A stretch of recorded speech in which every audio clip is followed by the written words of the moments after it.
அஸ்ஸலாமு அலைக்கும். சீ ஃபுட்னாலே டேஸ்ட்டு தான். அதுலேயும் இந்த ப்ரானை எப்படி குக் பண்ணாலும் நல்ல டேஸ்டியாக இருக்கும். ஆனால் இதை ஒழுங்காக க்ளீன் பண்ணலைன்னா ஃபுட் பாய்சன் ஆகிடும். ஃபஸ்ட்டு தலையை மட்டும் தனியாக கட் பண்ணி வச்சுக்கணும்.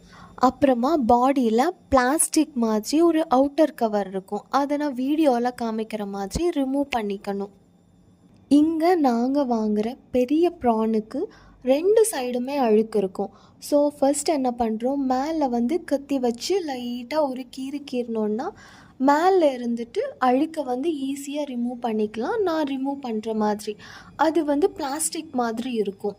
அப்புறமா அதை பேக் சைட் திருப்பிக்கிட்டு சேம் நம்ம மேலே எப்படி ஒரு கத்தியை வச்சு கோடு போட்டோமோ அதே மாதிரி பேக் சைட்லேயும் கத்தியை வச்சு கோடு போட்டோம்னா அதையும் அழகாக ரிமூவ் பண்ணிக்கலாம். அது நல்ல கருப்பு கலரில் இருக்கும்.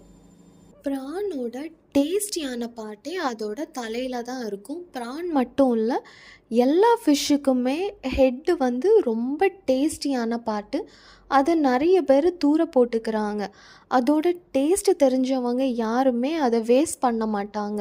ப்ரானோட தலையை க்ளீன் பண்ணுறதுக்கு ஃபர்ஸ்ட்டு கால் மாதிரி ஷேப்பில் இருக்குல்ல, அதை கத்திரியால் கட் பண்ணிக்கிட்டு அப்புறமா கண்ணுக்கு கீழே வரைக்கும் லைட்டாக கட் பண்ணிக்கணும். நம்ம கட் பண்ணும்போதே பின்னாடி இருக்கிற அழுக்கு அப்படியே கையில் வந்துடும்.